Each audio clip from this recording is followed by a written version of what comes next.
Bom, apesar dessa tragédia humanitária política que a gente vive no país, primeiro com essa quantidade absurda de mortes pelo Covid-19, milhões de pessoas em luto, milhões de pessoas sequeladas pela doença, pequenos, médios e grandes comércios também em situação de calamidade financeira, empresários se endividando, gastando suas reservas, 15 milhões de desempregados, quase 20 milhões de pessoas passando fome. Metade da população brasileira sem saber se vai comer amanhã. Fila para ganhar osso no estado que é o maior produtor de carne do país. A população em estado de rua aumentando aos olhos de todo mundo. E eu fico me perguntando, qual é a lição que a gente vai tirar disso? O que a gente vai aprender com essa desgraça? Sabe que sempre que existe uma tragédia humanitária dessa magnitude, como a peste negra no século XIII ou a Segunda Guerra Mundial, sempre pós essas tragédias houveram mudanças significativas no mundo. Pós a peste negra, a humanidade passou a valorizar mais a ciência. Foi preciso morrer milhões de pessoas para a gente entender o valor da ciência, pesquisas, e, paralelamente a isso, a desvincular o poder da igreja do poder público. A partir daí que surgiram as vacinas, por exemplo. Foi uma transformação foda. Quebra de poder, de culturas e práticas medievais. Um dos maiores avanços da civilização. Pós-Segunda Guerra Mundial também. A Europa estava destruída pós-guerra. Economia, um caos, as cidades, os países sobre ruínas. Foi preciso entender o Estado como fio condutor e reconstrutor da economia, dos direitos sociais. Eu fico aqui pensando, qual será a transformação positiva que a gente vai ter pós-pandemia? Eu, sinceramente, não sei. Aqui no Brasil, pior ainda, porque além da pandemia, nós temos o pandemônio, que quer levar a gente para o século XIII, não é? Sem vacina, sem ciência, sem respeito pelas instituições e sem o mínimo respeito pelos avanços civilizatórios que a gente construiu ao longo dos anos. Esses dias o movimento de lutas de bairros, vilas e favelas, o MLB, promoveu uma ocupação no imóvel na cidade de Diadema, aqui em São Paulo. E eu gravei um vídeo de apoio à ocupação, que inclusive leva o nome do meu pai, Devanir José de Carvalho. Eu tive lá na Assembleia com a minha filha Karina e eu publiquei aqui nas redes algumas fotos, vídeos. E vejam, olhando os comentários, bom, assim, predominantemente os comentários foram positivos, de apoio. Mas vieram alguns que eu quero falar sobre eles com vocês. Mas primeiro eu quero dizer o seguinte: quando eu falo de avanços civilizatórios que o Bolsonaro insiste em destruir, esse é um bom exemplo, a questão da moradia.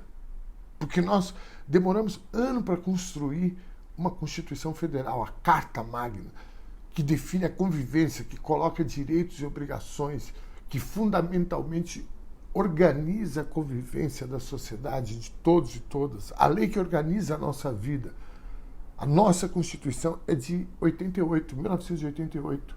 No mundo, esses direitos e deveres ganharam destaque pela primeira vez com a Constituição dos Estados Unidos, de 1787, e 2 anos mais tarde, ou seja, 1789, na França, com a Declaração dos Direitos do Homem e do Cidadão.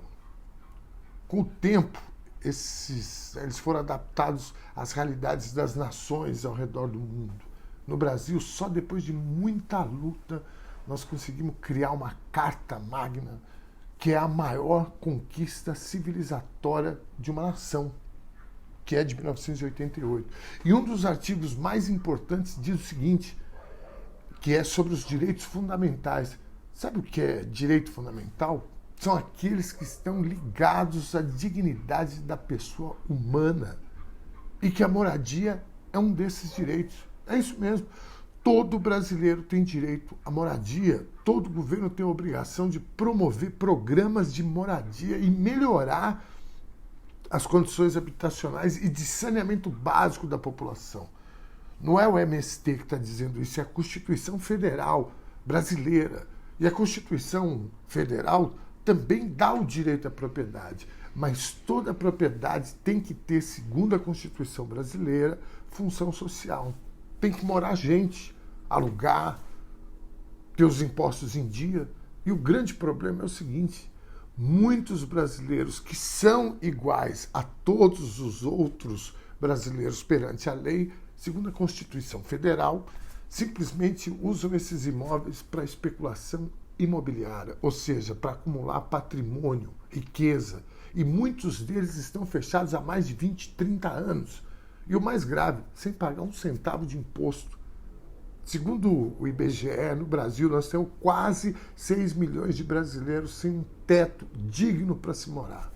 E sabe quantos imóveis irregulares existem nesse país, nessas condições? Irregulares, sem nenhuma função social.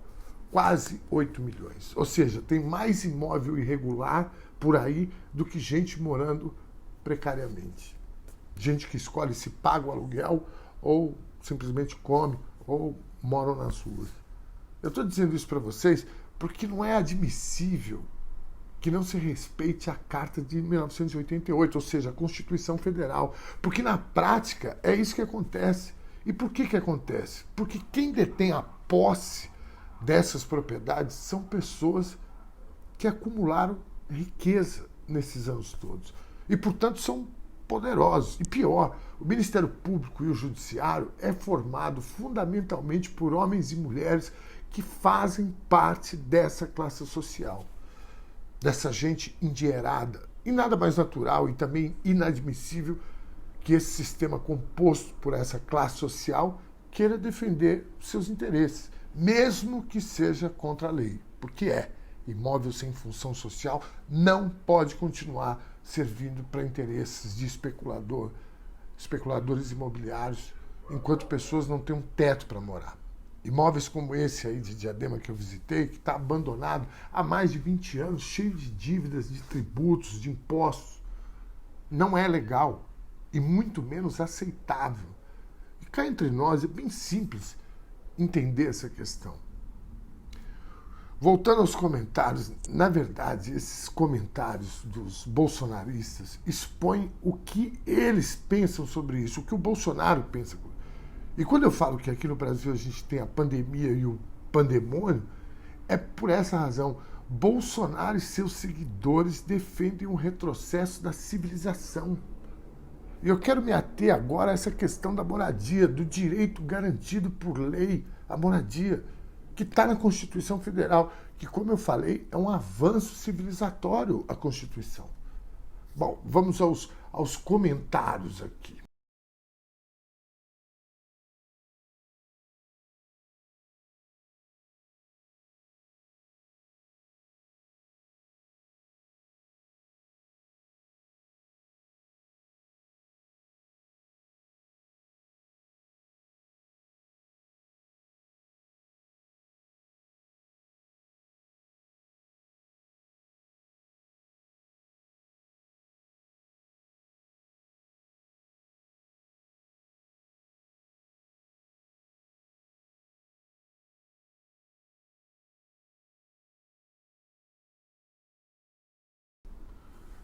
Isso é o que pensa essa gente. Isso é o que pensa o próprio presidente da República.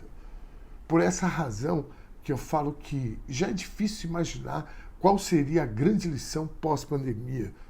Qual lição a humanidade vai tirar disso tudo? No meio de tanta dor, tantas tragédias pessoais, para o mundo já é difícil. Imagina para nós brasileiros. O direito à moradia tinha que ser consenso nacional. As ocupações deveriam ser exemplo de luta. Ontem, no bairro Serraria, lá em Diadema, onde está acontecendo a ocupação do Evangelho José de Carvalho, eu senti falta da presença dos moradores do entorno. Senti falta dos comerciantes. Porque o problema é de toda a sociedade. A falta de um teto para morar atinge todo mundo. Estava lindo, mais de 300 pessoas, homens e mulheres, crianças, os discursos das famílias de arrepiar, um olhar de esperança estampado na cara dessas pessoas, pessoas sofridas, calejadas, né, pelas dificuldades. Os coordenadores do MLB, a maioria jovens, mas com garra, com clareza política, com firmeza ideológica. Mas eu senti falta de mais pessoas que já têm seu teto.